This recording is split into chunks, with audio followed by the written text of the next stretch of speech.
بسم اللہ الرحمن الرحیم ایاک نعبد و ایاک نستعین. شکریہ. آرام سے اب آپ اپنی کرسیوں پہ بیٹھ جائیں. آرام سے بیٹھ جائیں.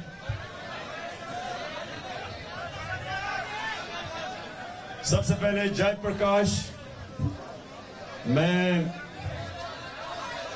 آپ کا شکریہ ادا کرتا ہوں کہ آپ کی اور آپ کی ٹیم نے آج یہ اپنی اقلیت برادروں اور ان کے رہنماؤں کو یہاں بلایا اور ہم تو تھوڑی خاموشی بیٹھ جائے.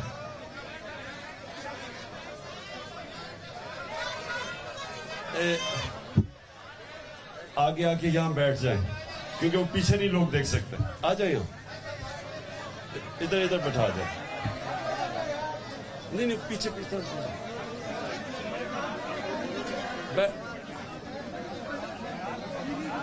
بس یہاں بیٹھ جائیں. جی بس بیٹھ جائیں نا. وہ کیمرے لگے ہوئے ہیں. بیٹھ جاؤ. تھوڑا پیچھے ہو جائے. دروازہ پیچھے ہو جائے.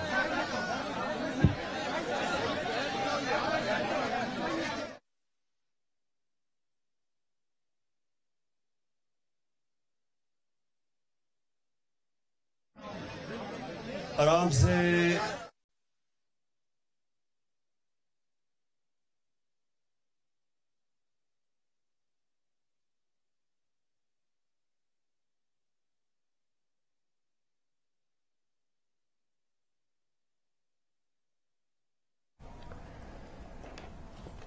Chairman P T I Imran Khan Islamabad آباد میں اقلیتی کنونشن سے اب سے کچھ دیر بعد خطاب کریں گے. مناظر آپ دیکھ سکتے ہیں. اسلام آباد میں اقلیتی کنونشن ہے اور chairman P T I Imran Khan خطاب کریں گے. 10 منٹ بات سننی ہے اور اگر آپ زیادہ خاموش ہوئے تو شاید 15 منٹ پہ پہنچ جاؤں میں. دیکھیں خاموشی. ابھی نعرے کوئی نہیں. پلیز کوئی نعرے نہیں. سب سے پہلی چیز کہ میرا جو اللہ ہے وہ رب العالمین ہے. سب انسانوں کا خدا ہے. یہ آپ نے سب نے سمجھنا ہے کہ مسلمانوں کا جو رب ہے وہ سارے انسانوں کے لیے ہے. اور دوسری چیز اس سے بھی زیادہ ضروری آپ کو سمجھنا ہے کہ ہمارے جو اللہ کے پیغمبر نبی صلی اللہ علیہ وسلم وہ رحمت العالمین ہیں. وہ سارے انسانوں کے لیے رحمت بن کے آئے تھے. یہ ضروری آپ کو سمجھنا ہے کیونکہ کوئی بھی ہمارا دین سمجھ ہی نہیں سکتا اگر اس کو اس چیز کی سمجھ نہ ہو کہ ہمارا رب سب انسانوں کے لیے اور جو ہمارے پیارے نبی صلی اللہ علیہ وسلم وہ سارے انسانوں کے لیے رحمت بن کے آئے تھے. ادھر سے شروع کرتے ہیں کیونکہ یہ بڑی دنیا میں نے ساری دنیا دیکھی ہے اور میں نے مجھے بڑے افسوس سے یہ دیکھنا ہے کہ ہر جگہ کہیں زیادہ کہیں کم لیکن انسانوں کے خلاف صرف اس لیے نفرت کہ یا ان کا رنگ فرق ہے اور یا ان کا دین فرق ہے. اس کی وجہ سے نفرت انسانوں کے ساری دنیا میں ہے. کہیں زیادہ کہیں کم اور کئی دور میں زیادہ اور کسی دوروں کے اندر کم لیکن ہے ساری دنیا میں. ابھی امریکہ کے اندر میں پڑھ رہا تھا نیو میکسیکو میں 4 مسلمانوں کو مار دیا صرف اس لیے کہ وہ مسلمان تھے. ان کو قتل کر دیا. اسلاموفوبیا جس کو ہم کہتے ہیں. تو یہ ساری دنیا کا مسئلہ ہے. لیکن جب ایک مسلمان ملک اپنے دین کے اوپر چلتا ہے اور جب وہ یہ سمجھ آتا ہے کہ اس کا خدا سب انسانوں کا خدا ہے اور جب اس کا جو پیغمبر آخری اللہ کے پیغمبر وہ سارے انسانوں کے لیے رحمت بن کے آئے تھے. ادھر سے شروع کرتا ہے ہمارا دین. دوسری چیز, ہمارے دین کے اندر انسان برابر ہے. اور جو مدینہ کی ریاست اس کے اوپر ہم کیوں دیکھتے ہیں؟ کیونکہ وہ ہمارے نبی صلی اللہ علیہ وسلم نے مسلمانوں کی پہلے ریاست بنائی تھی. اب آپ سب کے لیے کہ اس ریاست میں کیا ہوا, ہمارے نبی نے ایک چارٹر سائن کیا.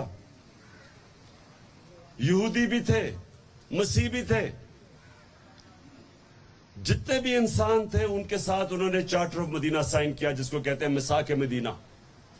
اور اس میں سب کو برابر کے شریک بنایا. پھر ایک چیز اور جو میں بار بار لوگوں کو بتاتا ہوں کہ ہمارا دین شروع کدھر سے ہوا تھا. 4 خلیفہ جو ہمارے نبی صلی اللہ علیہ وسلم کے بعد آئے, ان میں سے 2 خلیفہ وقت عدالت میں پیش ہوئے. جو ہماری مسلمان جو ایک بہت بڑی ہستی مسلمانوں کی حضرت علی رضی اللہ تعالی, وہ عدالت میں جاتے ہیں اور ان کا کیس ہوتا ہے ایک اقلیت سے, یہودی سے. اور وہ آپ یہ سمجھیں کہ خلیفہ وقت ہیڈ آف سٹیٹ ایک اقلیت کے ساتھ عدالت میں جاتے ہیں. پہلے تو یہ سوچیں کہ کتنی آج دنیا میں ملک ہیں جدھر ہیڈ آف سٹیٹ ایک عام اقلیت کے ساتھ عدالت میں پریزنٹ ہوگا. کتنے دنیا میں ملک ہیں, بڑے بڑے ملک ہیں, ویسٹرن ڈیموکریسیز ہیں. آپ کو بھی تصور کر سکتے ہیں کہ ایک اقلیت کے ساتھ وہ عدالت میں پریزنٹ ہو.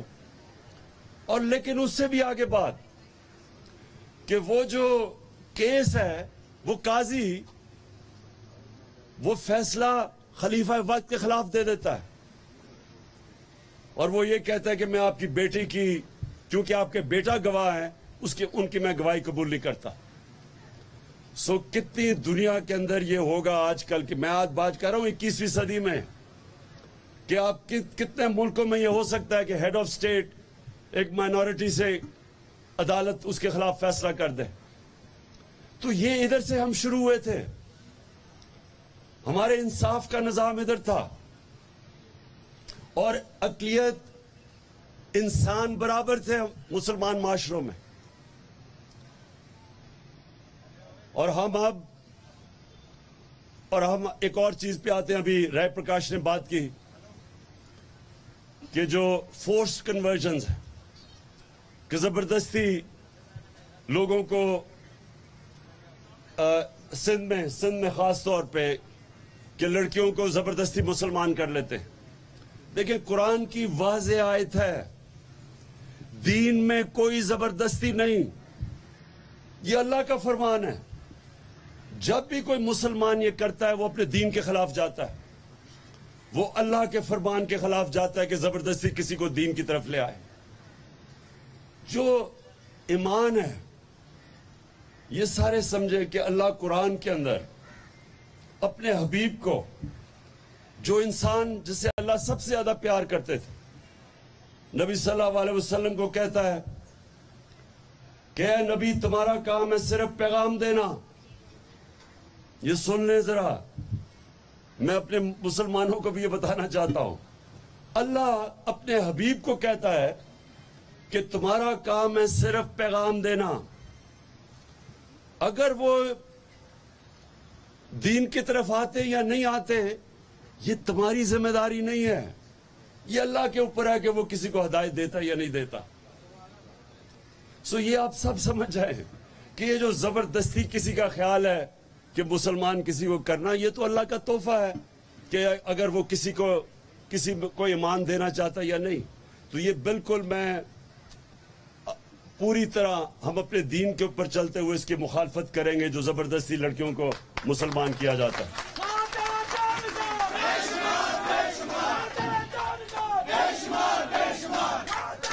بس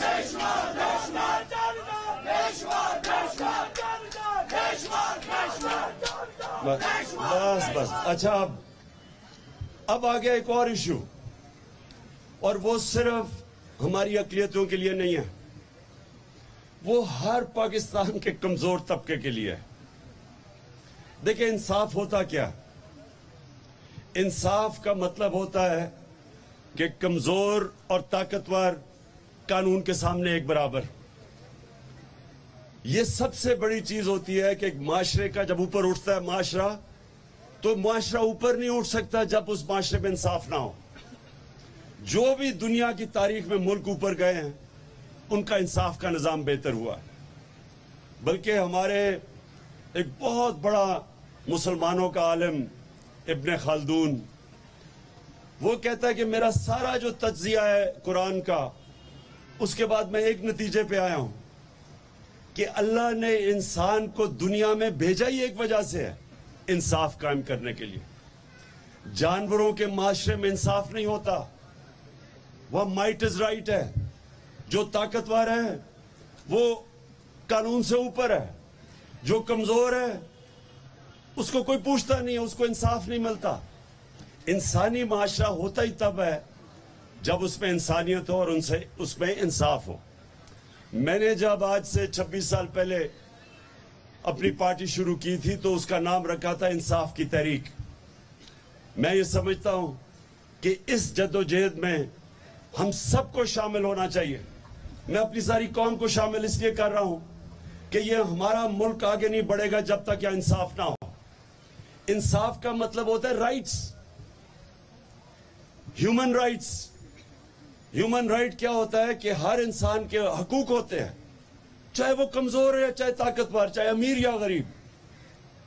جب تک معاشرے میں انصاف کی وجہ سے لوگوں کو رائٹس نہیں ملتے, ایک معاشرے کا جو پوٹینشل ہوتا ہے, معاشرے کی پرواز اوپر نہیں جا سکتی.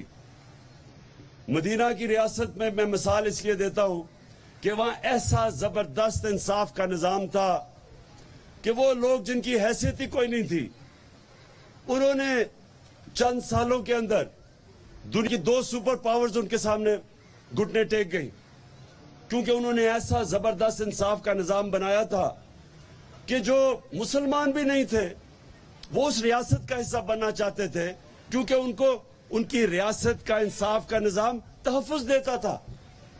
اور جب آپ کو انصاف ملتا ہے اور آپ کے حقوق کی حفاظت کرتا ہے ایک نظام, تو وہ معاشرہ اوپر چلا جاتا ہے. تو ہماری جو جنگ ہے آج وہ ہے انصاف لینے کے لیے, اور جو ہمارے ملک میں جدوجہد ہے وہ ایک چھوٹے سے ٹولے کی ہے کے خلاف ہے, جس کو ہم کہتے ہیں ایلیٹ کیپچر. ایک چھوٹا سا ٹولہ جو ملک کے اوپر حاوی ہوا ہے, وہ چوری کرتا ہے تو وہ کہتا ہے کہ میں قانون کے نیچے, مجھے NRO دو. مل کے وہ سارے اپنی چوری, اربوں روپے کی چوری معاف کروا لیتے ہیں, جبکہ غریب آدمی چھوٹی سی ہزاروں کی چوری میں جیلوں میں پھنستا ہے اور جیلوں کے اندر کوئی پوچھتا نہیں ہے اس کو. طاقتور چوری کرتا ہے قانون سے اوپر, اس کو ہاتھ نہیں لگتا. کمزور جب بیچارہ, اس کو کوئی حفاظت نہیں کرتا قانون. یہ ہمارا سب سے بڑا المیہ ہے. اور یہ جو رائٹس کی موومنٹ ہے, انصاف کا مطلب رائٹس کی موومنٹ, یہ چل رہی ہے, اور یہی ہے حقیقی آزادی کی تحریک. حقیقی آزادی, حقیقی آزادی, بس حقیقی آزادی تب ملتی ہے جب ایک ملک کا انصاف کا نظام لوگوں کو آزاد کر دیتا ہے. ابھی حال ہی میں دیکھیں, ایک اس کو ARY کا نیوز ایڈیٹر, سوچیں نیوز ایڈیٹر کے گھر میں, عماد یوسف کے گھر میں صبح کے 2 بجے پولیس گھس جاتی ہے. اب بس سنو ذرا, رات کے 2 بجے ایک نیوز ایڈیٹر کے گھر پہ پولیس گھس جاتی ہے اور اس کو اٹھا کے لے جاتی ہے. اور اس کی بیٹی, وہ کہتے ہیں بیٹی شوق میں تھی کہ کون کس گھر کے اندر اس طرح کا کوئی آ کے کسی کو اٹھا کے لے جائے. کسی مہذب معاشرے میں نہیں ایسے ہوتا. ابھی وہ شہباز گل کے ڈرائیور کی بیوی کو اٹھا لیا, اس کی چھوٹی سی بیٹی, کوئی فکر نہیں کی کہ وہ بیچاری اس کے اوپر کیا گزرے گی. ایک منٹ سنیں, بات یہ ہے کہ جب ایک ملک کے اندر انصاف کا نظام نہیں چل رہا ہوتا, وہ لوگوں کی حفاظت نہیں کرتا, طاقتور جو مرضی کر لیتا ہے, جس کی لاٹھی اس کی بھینس, جنگل کا قانون. یہ ہے ہم سب کی سٹرگل. میں انشاءاللہ پرسوں 13 تاریخ کو لاہور کے اندر ہاکی سٹیڈیم میں پاکستان کی حقیقی آزادی کا ہم جلسہ بھی کریں گے, جشن بھی بنائیں گے, اور اپنی قوم کو بتائیں گے کہ حقیقی آزادی لیتے کیسے, حقیقی آزادی ہوتی کیا.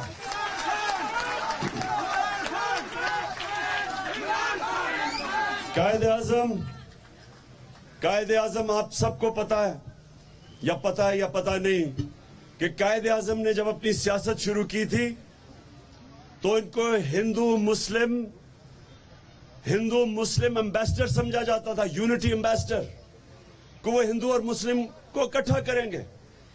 یہ یاد رکھیں کہ قائد اعظم کی جو شروع کی سیاست تھی, ان کی کوشش تھی کہ ہندو مسلم مل کے انگریزوں سے آزادی لیں, انگریزوں سے آزاد ہوں. اور پھر کیا ہوا, ان کو آہستہ آہستہ یہ خوف آنا شروع ہو گیا کہ وہاں ایسے لوگ تھے,